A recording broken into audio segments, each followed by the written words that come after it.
Hello, and welcome to another season of the Storied Arcs podcast. I'm your co-host, Mike. And I'm your co-host, Alex. And today we are beginning our spoiler-free introduction to Extremity by Daniel Warren Johnson and Mike Spicer. Also, we'll be touching on Rus Wooton, and we've already touched on Image and Skybound. We have, yeah. Okay, yeah. Skybound is that wasn't Alpha Zero. That was. No, we did something. No. It was. Okay, right. Yes, but Skybound is Robert Kirkman's. Well, it's Robert Kirkman's imprint. Yes. And the books will say Skybound on them. They'll say Image and Skybound. Some places will list them as Skybound. It's an imprint as so much as Image still has imprints, but it is the one that is quote unquote controlled or overseen by Robert Kirkman, who is also, the head of Image right now. But Skybound is his little corner of the world. If you look at those titles, a lot of them have a similar-ish feel. Actually, Oppo Zero is probably the outlier in that was kind of an all ages because it was book, a YA, more of a YA focus. And we commented on the binding and everything in the trade format. Complete... But Skybound also the compendium, right. That was in the. It's a little half-size thing. I don't know what is it called. The smaller size, the digest size thing. That's the one I'm looking for. The digest size, yes, yeah. But that is typical. It's typically signifying, a YA side. But Skybound also currently has the Energon universe, which is since Image Skybound, specifically Robert Kirkman, took over the Hasbro license for G.I. Joe and Transformers. That's where that is currently resides, along with Void Rivals, which is the new book that he's introduced to kind of tie all those books together. But those books have been really, really awesome, and they're on Skybound now as well. And again, all of that is under the purview of Robert Kirkman, who people know from things like The Walking Dead, Invincible, yada yada yada. But yeah, this book, it was 12 issues, came out from March 2017 to March 2018. I think it only had 1 month break in between arcs. So we're looking at 2 volumes here. Volume 1 came out in September 2017, and then volume 2 came out in May 2018 after the series finished. What I didn't realize, there is a deluxe hardcover that came out in October 2024, followed by an art book. There's a big oversized Art of Extremity book, which came out in November 2024. So there are multiple ways to get this. I didn't know that hardcover existed. I'm sure it looks gorgeous. I'm sure it looks awesome. But because Daniel Warren Johnson, they did not have a digital version of the hardcover on Hoopla. His work is spotlighted. Okay. Yeah. So that's why I wasn't aware that it had come out, but that was, just as we're recording this, just a little over a year ago. So there are multiple ways to get out there, but these issues are out there. The trades are definitely out there in terms of things that are available. Because even though this was a book that was very early in Daniel Warren Johnson's professional career, and I think for a lot of people, myself included, it was probably their first real introduction to his work as a writer artist.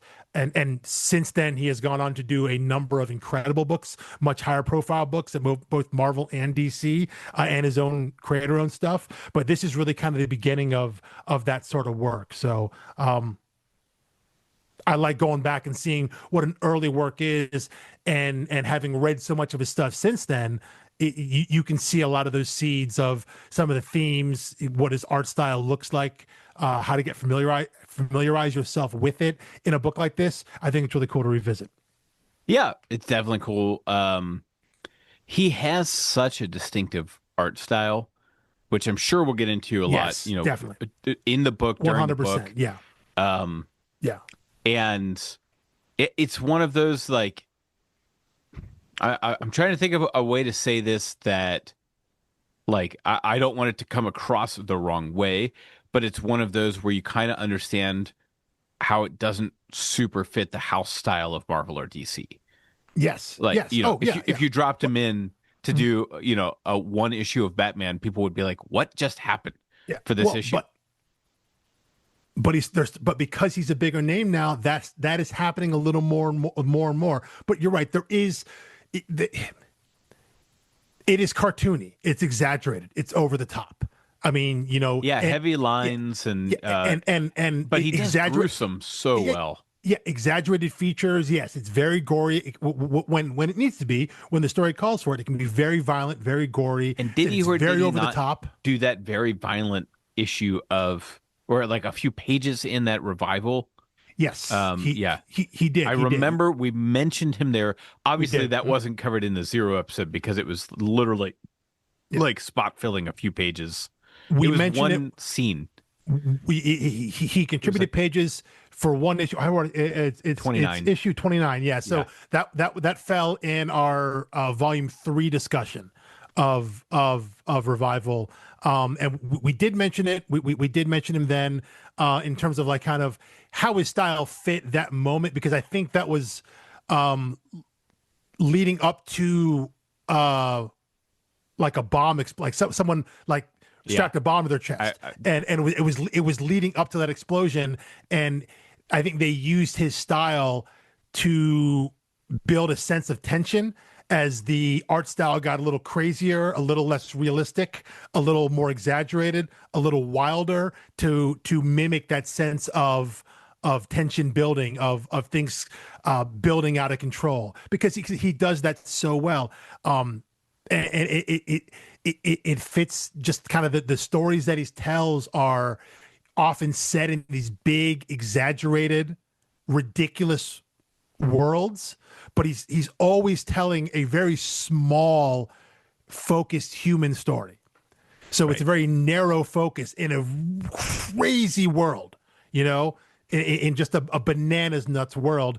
So he can really flex with this art, drawing the world, the environment, all the characters, things like that. But the narrative part of it, the solid through line through all of his work, is this really strong personal stories about characters and what they're dealing with, typically dealing with some level of like loss or grief or something like that. So usually a lot of trauma built into his characters, but in these just crazy fantastical worlds. And you see, if you've read a lot of his work, maybe you a lot of his recent work, but maybe haven't read his early stuff, you'll see it in Extremity. All those things are here in this book, kind of the one of his first real chances on a big stage to be a writer artist and be kind of spotlit this way. Yeah. Well, should we get into the story first, the creators first? Let's go with why don't you give the synopsis? A little bit of it's a one-sentence synopsis, but it's pretty short. I do have my own color commentary on it. Sure. Okay, so this is the pitch from Imagewood's website. Thea dreams, not of a better life, but of revenge on the clan that ruined her family. With ferocious battles between man, machines, and monsters ahead, who knows where her quest for vengeance will take her? And it's, creator Daniel Warren Johnson, colorist Mike Spicer, present a bold new vision where beauty and imagination of Studio Ghibli meet the intensity of Mad Max in this all-new Skybound original. Now, I will say one of my first and not greatest impressions of this book is that it commits one of the crimes that, like, I don't know if I've mentioned this before. Like, I'm not a big fantasy reader, and if somebody gives me a fantasy book and I open it and the first thing I see is a map, I'm done. This book does that, but I know Daniel Warren Johnson enough to know he's not just going to be doing an exposition dump on world building. Yes. And in fact, the map does not really come up like like they reference like, oh, these are the people from this land. Yeah. And that's really all the map does. It's not like put a pin in that for next week. Put a pin in that for next week, because I definitely have notes and comments about that in terms of how that plays into his storytelling. So 100%, you are absolutely right to call that out. But this is right on the edge. I want to come back. I want to come back to that for discussion. Yeah. And I don't want to spoil anything. That's a great observation off the top. Suffice it to say, this book, based on the description, the covers, and seeing that map on the first page, walks a very tight rope between sci-fi and fantasy. Yes. Oh, yeah. They did. Yeah. I think you would call it like science fantasy, or I don't know if there's a way to merge those two. Yeah, because it is a fantasy story. Like when you get a map, 9 times out of 10, that's a fantasy. Yeah. But when there's spaceships and machines, 9 times out of 10, that's a sci-fi.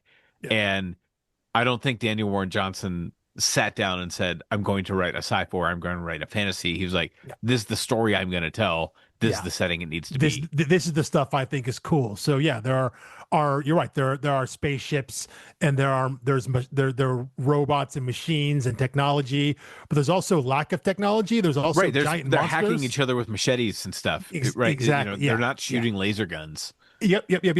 So no, this is definitely. It feels like him being like, this is the stuff I think is cool, and I'm going to use all of this to tell this very small, focused, personal story in this, again, this crazy, exaggerated world that we have. So, I always find that elevator pitch there, the beauty, where the beauty and imagination of Studio Ghibli meets the intensity of Mad Max, and I think about that, and anytime someone comes up with that, whoever it is, it always comes off as being glib, and it can't not be glib. Anytime someone throws that out, it's X meets Y or whatever it is. Like, it always comes off as being glib, and it always comes off as being reductive. But 9 times out of 10, like, there's truth in that. I actually think, like, I think whoever came up with that earned their pay for the day. Yeah, because it makes you think, right? Well, not only does it make you think, as soon as you read it, you're like, "Yep." Well, that's exactly what it is. Yeah. Well, but if you are being, if that's your pitch, if you haven't seen the book, or maybe you just seen the cover, and you get that, I think the kind of person that would like this book is the kind of person that would see that and be like, "Huh, I wonder how that works," and that's enough for them to dive in. Yeah. And if you're someone who's like, that doesn't make any sense to me, well, then you're probably not going to like the book anyway.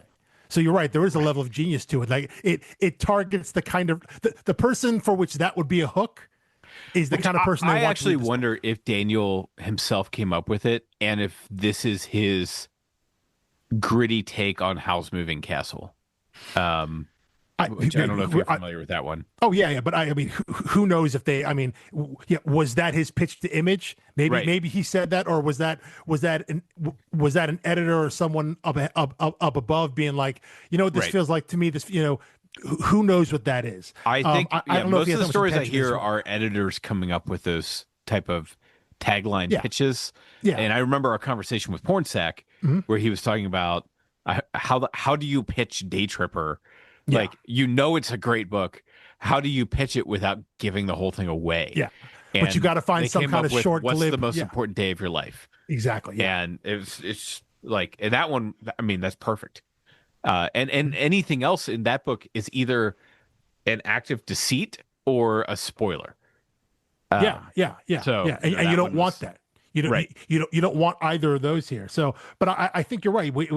If you can have in your mind those two things, what Studio Ghibli is and what Mad Max is, and you throw those ideas together, I think you get a pretty close approximation of the things that Daniel Warren Johnson is trying to do in Extremity. So I do think that works. Again, as much as I feel those are reductive and oftentimes just kind of silly and ridiculous. So there is always the good ones. There is a level of truth to that when you read the book and you look back on it, you're like, yeah, you know what? Someone somewhere in the editorial office, like they kind of nailed that one. Yeah, they earned their keep that day. Yeah, they got that one. They got that one fairly spot on. All right. Shall we get into the enormous and ever-growing career of Daniel Warren? I mean, it's like, it's not even worth trying to get current on it, because by the time this comes out, he'll probably have a new title released. I said, as of we're recording right now, End he of has no 2025, active books. So we're bonkers. we're good right now, which means But he's doing covers right now. no, based on history, something's coming out. And when I went back and I was compiling, the his CV for this episode, and I realized that all of his current ongoing stuff had ended recently. That actually got me excited, thinking like, oh, he's got to be working on something. He's got something coming up. He hasn't announced it yet. And maybe he's getting, 6 months ahead on the next book or something. Exactly. Yeah. It seems like, having this big gap there, which he hasn't had in a couple of years, once he started going, it makes me hopeful that he's got something planned. And he's going to come back with something big. But anyway, we should go on back to the beginning here. His first work, that was originally self-published, that was eventually brought over to Dark Horse, is a book called Space Mullet. He was a writer-artist in that book. It's got like a Firefly kind of vibe to it, like ragtag group of randos out in space working together. But that kind of got him in the door at Dark Horse, and his next couple books were there. He did a book with Donny Cates called The Ghost Fleet. Donny Cates was the writer. DWJ was just the artist. That initially came out on Dark Horse and was recently, and by recently it could be in the past like handful of years, but a full collection of that was republished at Image now, because I think both Donny Cates and Daniel Warren Johnson, mostly have their books on an Image there. He also had another book at Dark Horse with writer Caitlin R. Kiernan called Alabaster: The Good, the Bad, and the Bird. Got to be honest, haven't read that one there. But that was another book, though, where he was just the artist on, wasn't doing any writing. After those three, his next book that he published is Extremity. So we're, after getting his feet a little wet on a self-published writer-artist book, and then a couple books as a writer, he comes out with Extremity on Image, the book we're talking about here, as writer-artist. And for a lot of people, as I mentioned, this was their first time like really seeing his stuff. It's the first time I ever saw it. I came to this book, I'll go ahead and jump to it right now. I came to this book sometime in like late 2017. So the first trade was out, and they were in the kind of in the middle of the second arc, because I picked up the first trade. Again, don't know how I got to it. Don't know how it was recommended to me, but I saw it. And I was like, I don't know what this is, but this looks crazy. And I read it and was like, this is incredible. And I go back, find the single issues, and then I started picking up the single issues in the second arc. I probably started reading current at like 9 or 10 or something like that. So I only had a few more issues to go before the series was over. But like I had to catch up after I read that first volume. I had to go back, get the single issues, catch up, and be current and be there for the end of it. So yeah, it actually might have been like beginning of 2018 before I finally found this book. But catching it in the middle and being there at least for the end is how I came to be aware of his stuff. And from that point on, he was like a season ticket creator for me. Wow. If his name's on a book, I'm in, because his next book at Image as a writer-artist was Murder Falcon, which was an 8-issue book. Again, totally crazy, totally ridiculous, hysterical, awesome book. And kind of off the strength, I think, of Extremity and Murder Falcon, he got Wonder Woman Dead Earth, which was an early DC Black Label title, which is I remember that incredible. Book. And that might have been the time when a mass That's the oversized format. Yes, that's the big magazine style format, which is incredible with DWJ's art. But that might have been the time when a larger audience, because now this is a DC book, and this was when Black Label was still early, it was still new, so it was still kind of the bright, shiny thing, and it was the oversized format. And that book came out, and I think a lot of like mainstream comic people were like, what is this? Like, who is this guy? Because it was so out there, but that book is incredible. It's a Wonder Woman story set way in the future. Everyone else, basically, it's called Dead Earth, right? So that means most people on Earth are dead, including all the Justice League, all the other heroes. It's a Wonder Woman out there kind of by herself dealing with it. Phenomenal book. Phenomenal book. From there, his next major book that he worked on as writer-artist was over at Marvel. He did a Beta Ray Bill miniseries. Beta Ray Bill, Argent Star. I'm not sure. I'm not sure I knew what that subtitle was for, but it's like a 8 issue, maybe 6 issue Beta Ray Bill a story. For those who don't know who Beta Ray Bill is, Beta Ray Bill is the second character to pick up Mjolnir. It was teased in the MCU. So in Eternals? In it's like a credit something somewhere. In Ragnarok.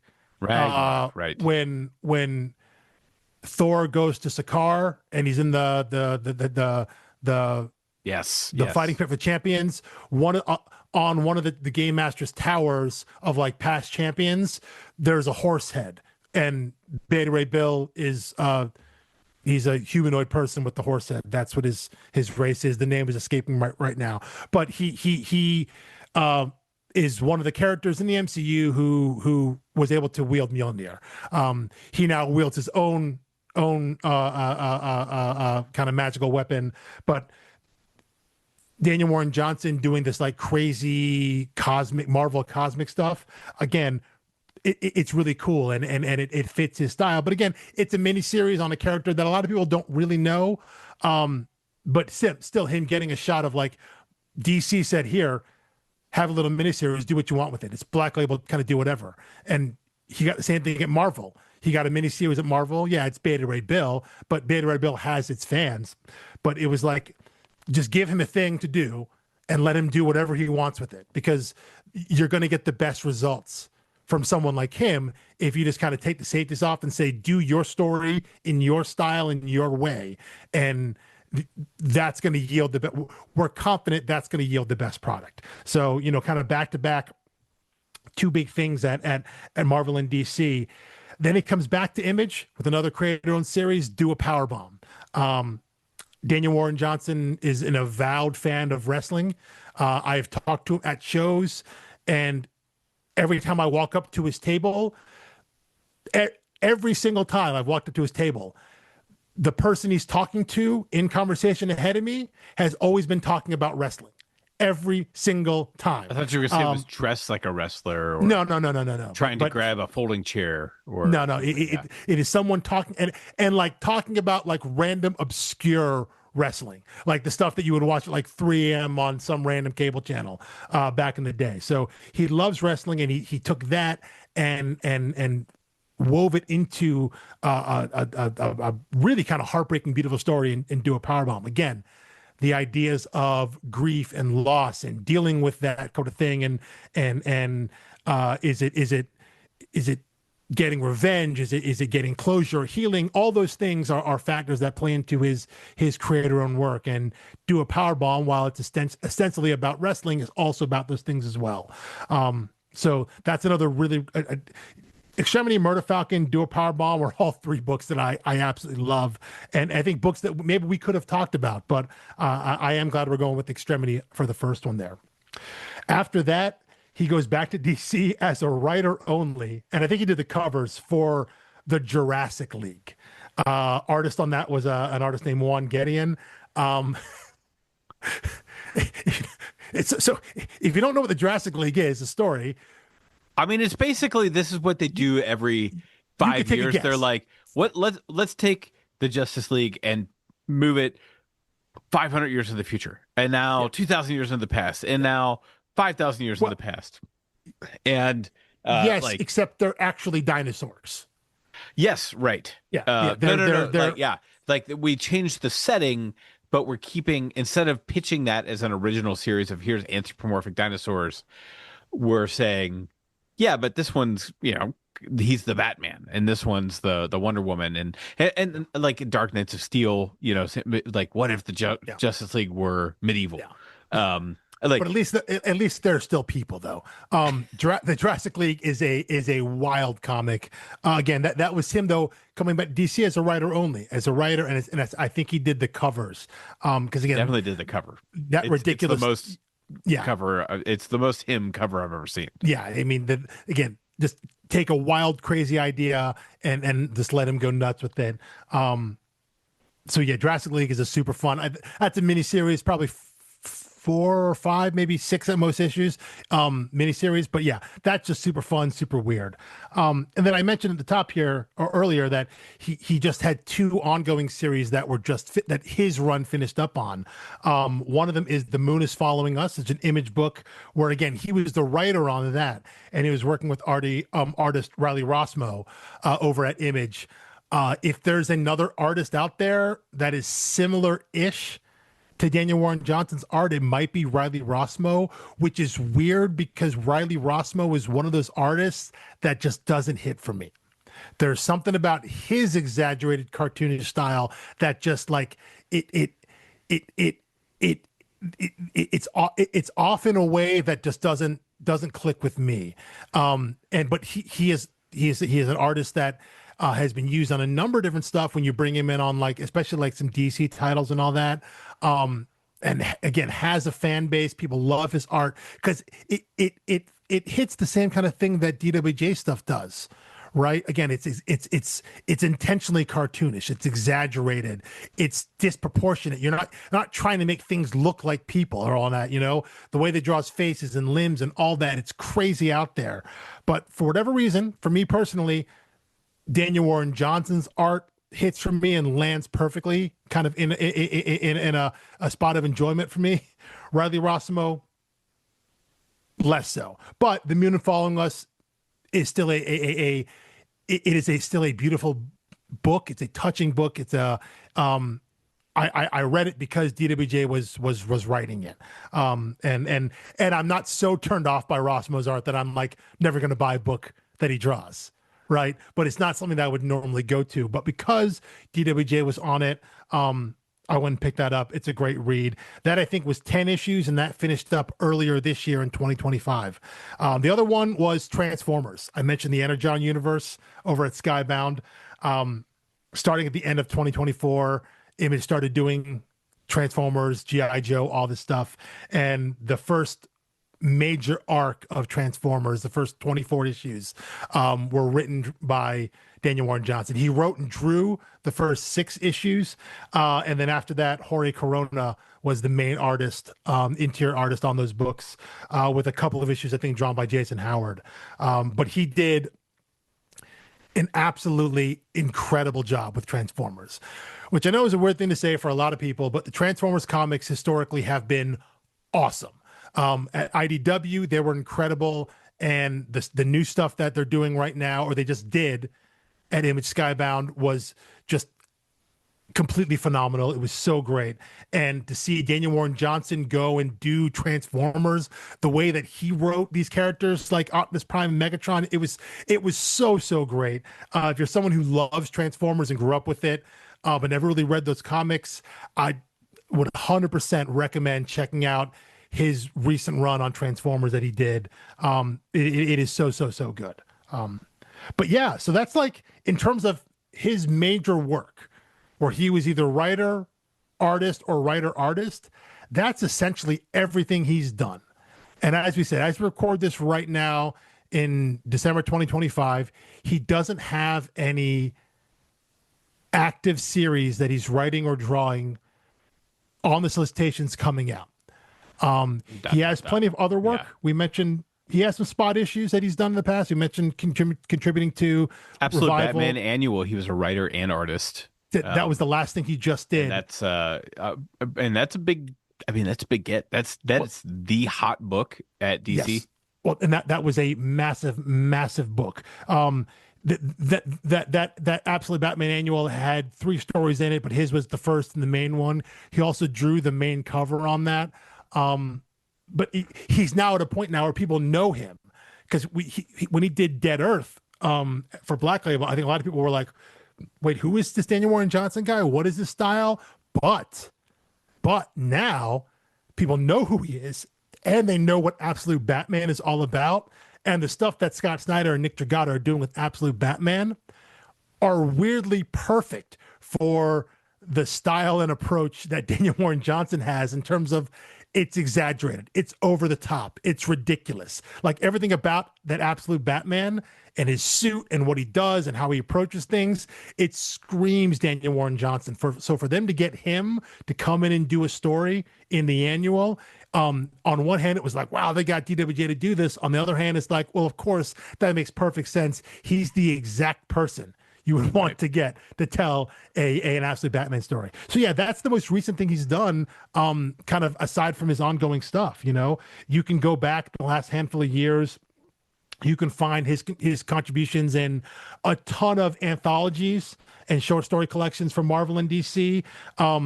Anthologies for Batman, Superman, Wonder Woman, Zatanna earlier this year over at Marvel.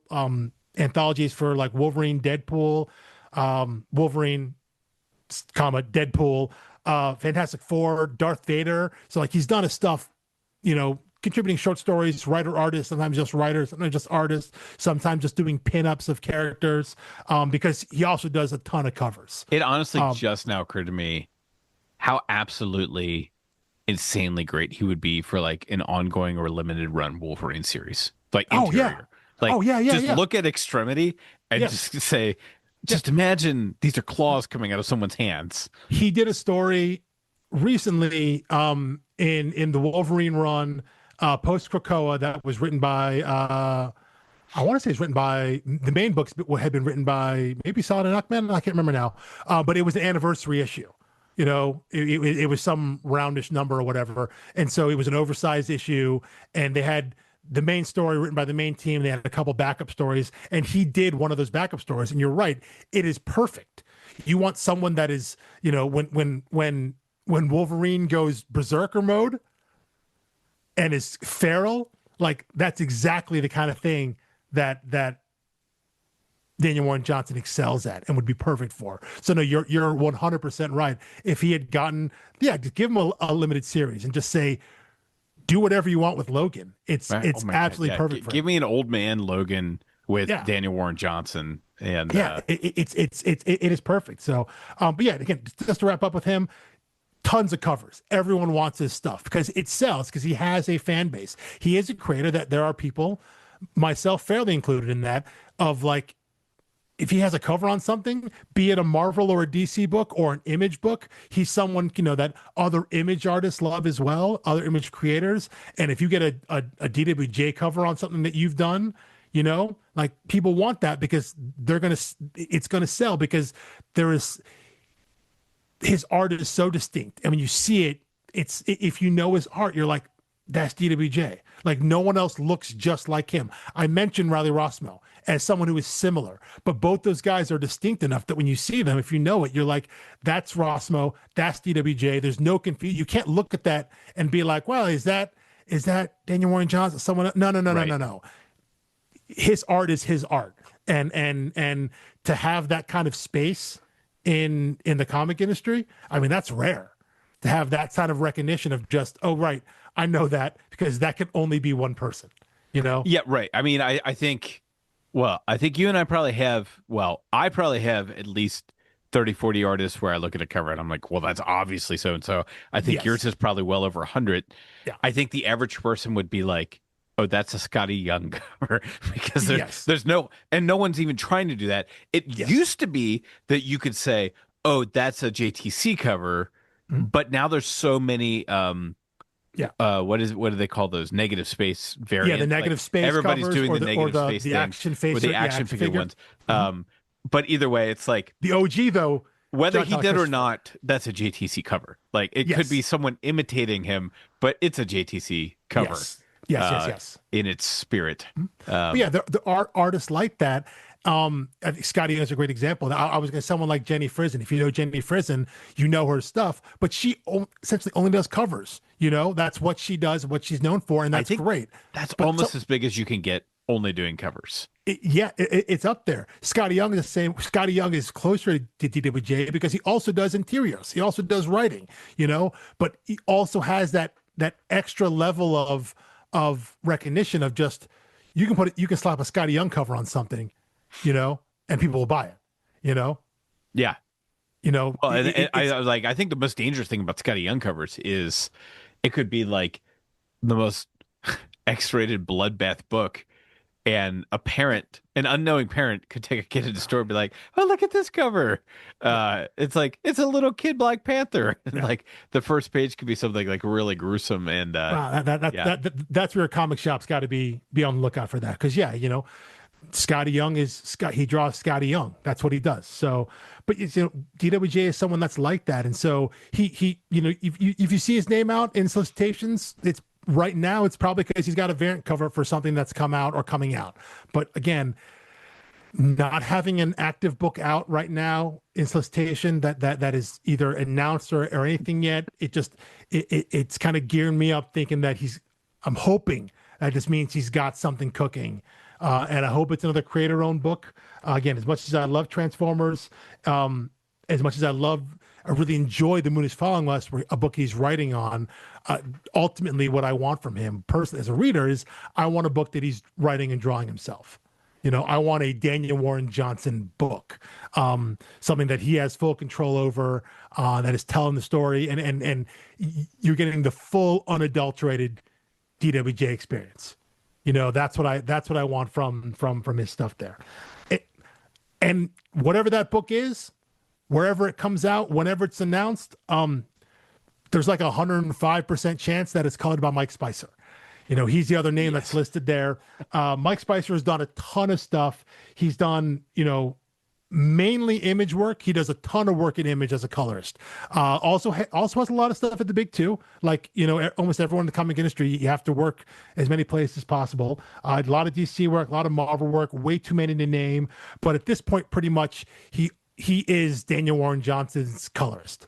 Like when DWJ puts a book out, Mike Spicer is going to be on the color. He'll also color other people, but he will absolutely be coloring DWJ's work. And I think there's something about, they clearly have an understanding of terms of the kind of vibe and the look that goes with Daniel Warren Johnson's art. Because again, things can get so over the top and so exaggerated and so absurd, and sometimes the way he draws scenes and characters and all that, you need to have colors that fit that vibe, that fit that look there. And clearly he has found some sort of simpatico with Mike Spicer that he just gets it. And those guys work great together. And so at this point, I think it would be notable, extremely notable, if Daniel Warren Johnson put a book out with his art and it was not colored by Mike Spicer. It was colored by someone else. Like, that's the level we're at right now. If it was somehow someone else doing the colors, it'd be like, whoa, what's going on with this book? What's happening here? Is it going to look the same? Is it going to feel the same? Because I think he's that integral to DWJ storytelling. Yeah, I suspect there's also a healthy bit of synchronicity in their work speed. Of like Mike Spicer probably works at a comparable clip so that things aren't piling up on his plate. And I think when you're a writer creator, that's exactly, one of the things you're looking for. Like, I know how quickly I can turn out my 80% of the book. So I need a colorist who's going to keep pace with me. Not that he's working at like a grueling clip necessarily even, but even still, you don't want things piling up at the next stage, especially when you're taking on two massive roles all on your own. That's a great point. It isn't just simpatico in terms of the art style, but simpatico in the work ethic and the workability. You're right. It's about how quickly do you turn over pages. If I give you this page, I know how I have a sense and a trust of how long it's going to take you to get it done so we can get over to the letterer and we can move on. We've worked together enough that I know if I give you a big splash page or something like that, right? If I give you a different type of page, I know that you're going to get it done and it's going to be at a certain quality because we've been doing this so long together. So you're right. There's on multiple levels, they have to be on the same page and have a level of understanding that works. And clearly it's been working well for them because, again, I think starting with this book and pretty much going on further, Mike Spicer is his colorist. He does his work with him. So seeing partnerships like that are always really cool because I think it adds a little extra bit to the work that these guys have been working together, even though this is an early work for them in terms of them working together. You see it here, and then you see that flourish through kind of the rest of the work going forward, into current day. So I mentioned lettering, and we mentioned up top, Rus Wooton is the letterer. He, majority of his work is Image, specifically Image Skybound. I don't want to say he's in-house for them, but he does a lot of work in Image Skybound and also at Marvel, because he, I believe he works out of the studio Virtual Calligraphy, which is basically, they do all of Marvel's lettering. If you look in a Marvel book and the lettering, it's always going to say VC's something something, or it's going to say VC's Rus Wooton, VC's Clayton Coles, VC's Ariana Mayer, something like that. So they done mainly Marvel stuff, but again, over at Image, as a letterer, I mentioned he does Skybound. If it's a book written by DWJ, if it's written by Robert Kirkman, Rick Remender, Jonathan Hickman, it's probably lettered by Rus Wooton. He does a lot of those books. He's doing the entire Energon universe, even though that's Hickman's overseeing that. Kirkman's overseeing that, but he's doing all the books that G.I. Joe, Transformers, Void Rivals, all that. He does Monstrous, the Marjorie Liu Sana Takada book that I absolutely love, which has got some crazy lettering in it too. So he's someone that just does a lot of work over at Image on some of the biggest books, Invincible, Walking Dead. Again, all the Remender stuff, Deadly Class, Black Science. I'm blanking on other Remender books right now, but all that stuff Rus Wooton has worked on. He's done a bunch of Marvel titles as well, but as best I can tell, he hasn't in like 15, almost 20, about 15-ish years. He did a lot of work over in like the early aughts into 2010, 2011 maybe, and then he hasn't done much more of an Image at Marvel. He's pretty much only done Image books in the recent times. So maybe he's found his niche kind of just being there doing that.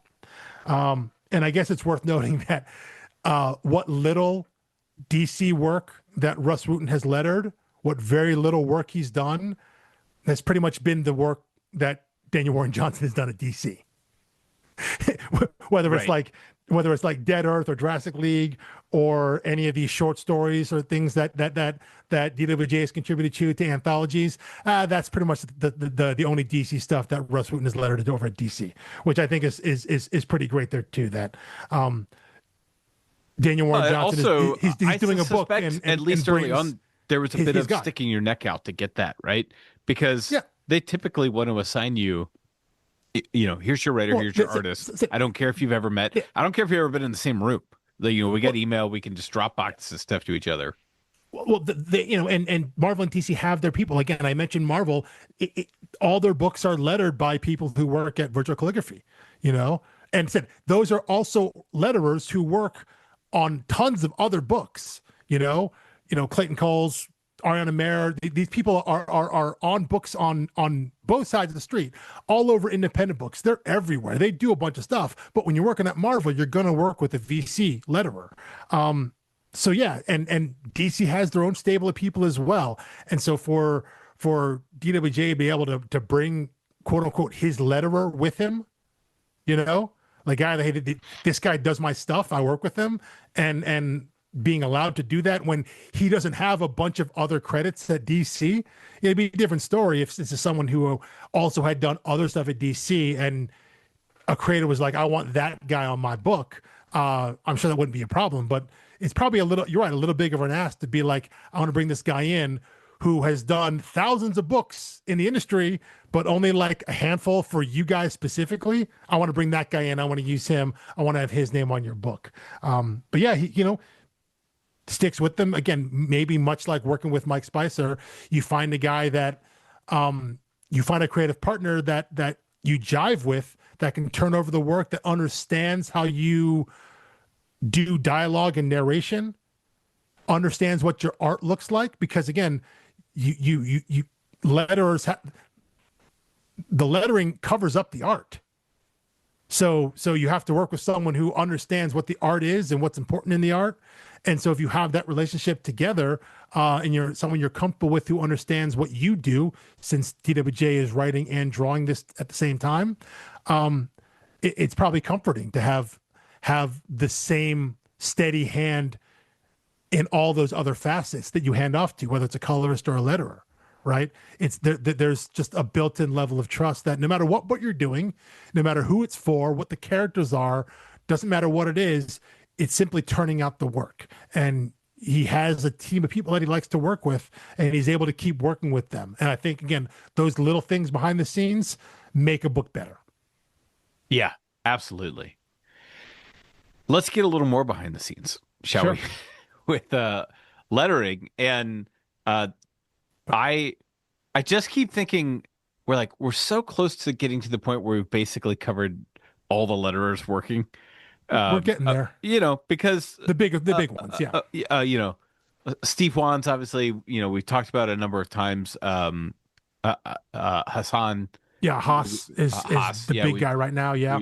We've talked about, no offense to him, love his work, but we've talked about him ad nauseum just because he's in everything. Especially any book in the past 3 or 4 years, there's a good chance he lettered it. Right. On any label, seemingly. Yeah, exactly. Yeah. Yep. So anyway, Rus Wooton was a name that is it Wooton or that's good. I want to say I keep saying Wooton, like Victor Wooton, the musician, but that is Wooten. I just said Wooton as well, so I'm going to stick with that because that was the first thing that came in. You're right, though. It is Ton. Yeah, I don't know, but yeah. But anyway, he's been around too. I mean, Marvel, DC, big CV. Like I said, he has minimal DC work, but a ton of Marvel work. But he said he hasn't done Marvel recently, so it seems like he's kind of moved off of for hire stuff and is pretty much, I don't want to say exclusively, but the past handful of years, it's all been basically Image stuff. He's been working on books for Image, little things here and elsewhere, but most of it is Image. I own by him. I'm looking at I have one of his big two titles, which was Batman Full Moon, the Rodney Barnes book. Oh, right. Okay, yeah. He must have lettered that one. Yeah, very rare. Yeah. Yes, extremely rare because I have 25 different titles with him being the letterer. And it's really eclectic. I mean, it's all over the place. Well, I mean, if you're going to be a letterer, if you're going to be a letterer, right? Yeah, yeah. You got to be versatile and willing to pick up and do whatever the genre of book is that's being done. But still impressive to me, to have the kind of range and adapt to all these different artists, all these different genres. Because there is a lot of mood setting in lettering. In terms of absolutely. You as you've talked about, good lettering should be invisible. You shouldn't notice it. You shouldn't notice its placement. You should simply read it and absorb it. Right. And just coming off of November, it's one of those where it will disturb you when it's wrong, or when it's difficult. When it's difficult or off or something like that, which we know. I'm not saying obviously not a knock on the letterer for November because not all of November is like that. One particular character doing one particular thing, not like internal monologue of one character, not the speaking of that character or anything. So it was a very, very deliberate choice. Knew absolutely what they were doing, but still, it's hard. It's hard. It made you think about the lettering when you normally are just thinking about the images and trying to read the lettering in the correct order. When you have to stop and pause and study the lettering and be like, "Is that the number 7? No, it's the letter I." Okay. Sometimes it comes down to a font choice that maybe stylistically looks kind of cool, but it makes some letters look the same, and you're like, what do we, if we just use a slightly different font. But you're right. But again, so when it's done right, it should be invisible. You shouldn't actually notice it. It shouldn't distract from the art or the story or what you're reading. You're just supposed to read it and take it in. It's a tough act, because if you do it well, no one's supposed to know that it's there. No one's supposed to know that the work that you put into it. So when you work with so many, again, someone like Wooton here who has done so many books at Image. Again, I listed those creators: Daniel Warren Johnson, Robert Kirkman, Rick Remender, Jonathan Hickman. Just think about those 4 creators there and the types of books and the number of books and the various genres that those books are all in. They're all over the map.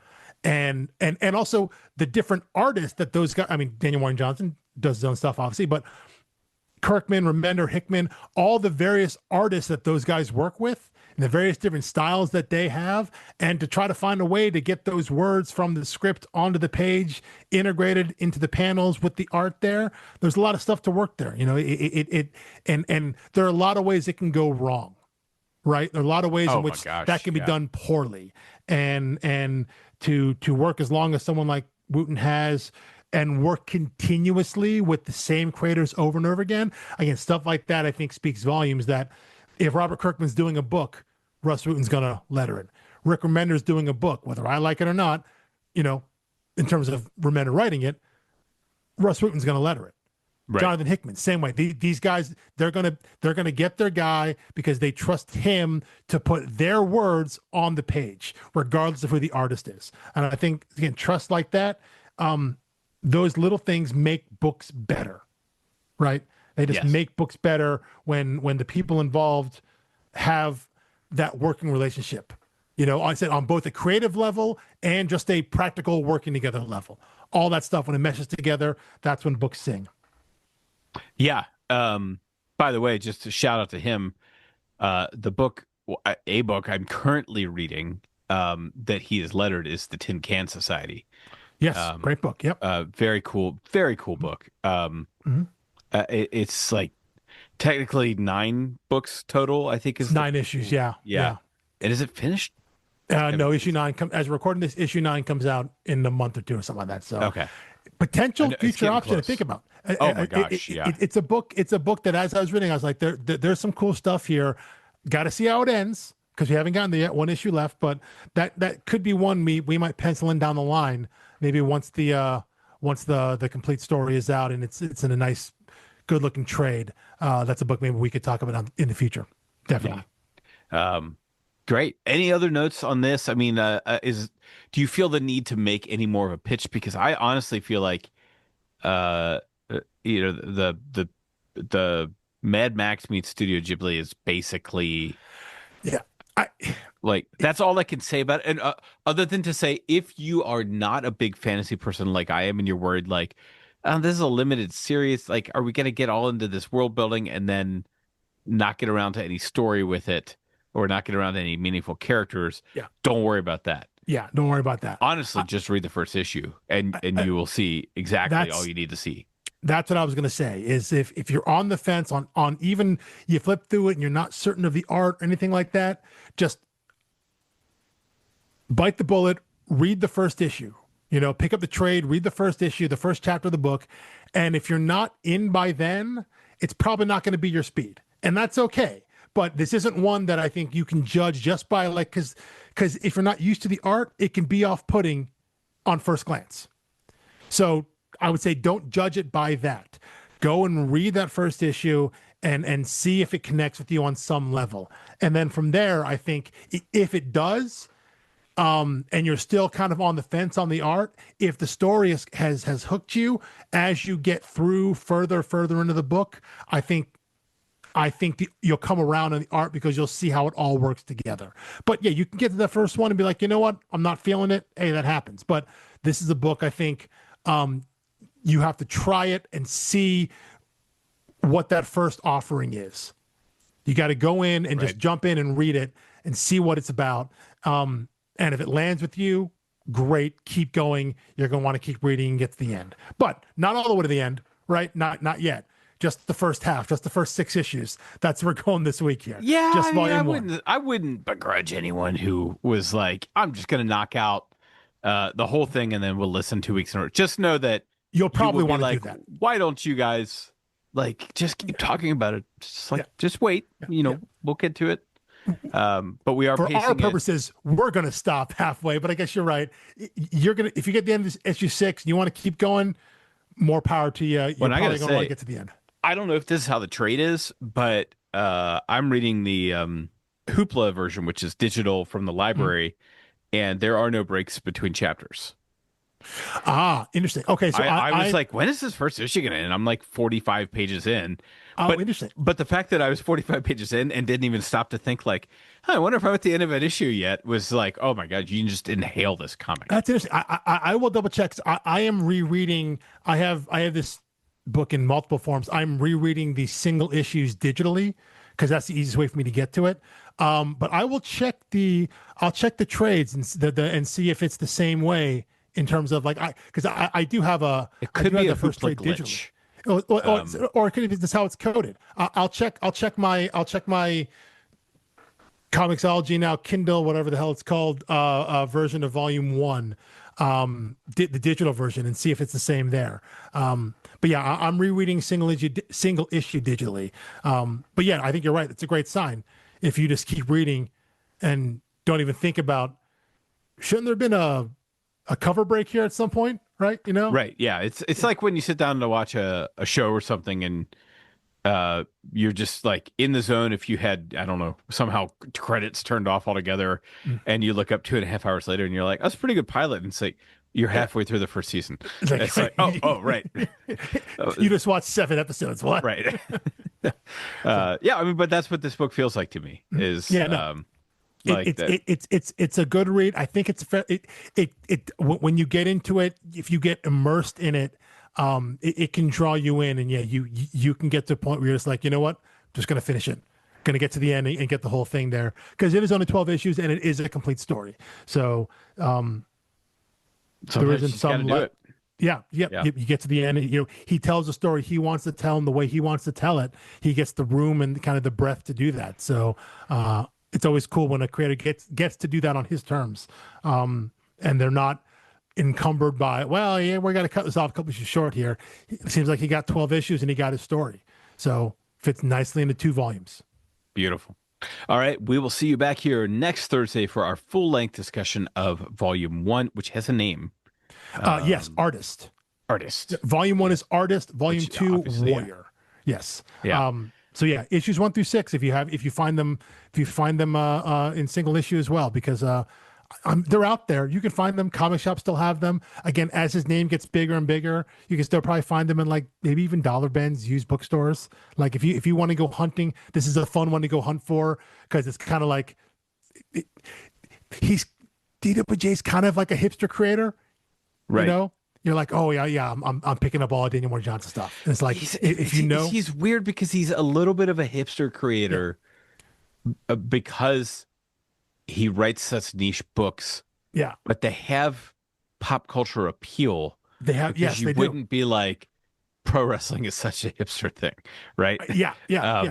But Do a Powerbomb it's one of those books that, like, if it appears on like a best of end of the year kind of thing, which I think it did. And there are people who read comics who are like, wait, what is this book? Wrestling book? What is this crazy? What's going on here? So yeah, he still has that little bit of hipsterness quality. And Extremity's the early book. It's the image book that maybe people haven't read from him. You know, because I think Murder Falcon and Do a Powerbomb, because those were even more absurd kind of concepts and ideas and settings, those got much more kind of run. Him being on Transformers got a lot of run. Wonder Woman Dead Earth got a lot of run. And I'm sure this Batman annual, this absolute Batman annual, is getting a lot of run. So his name is out there. People know him. But Extremity being that first image book, that first kind of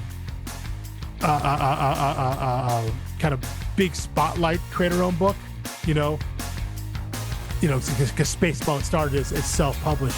So this being kind of his first big foray into telling his own story as a writer artist, I think it's the lesser read of his work. So I'm excited to jump in and maybe introduce some people to it, even people who have read other works by Daniel Warren Johnson. Yeah, absolutely. All right, I'm looking forward to it, and I will see you all here next week. Thank you for listening, and follow us on StoriedArcs.com, Storied Arcs social media, Storied Arcs, Instagram, and Blue Sky. And we'll see you next week. Peace.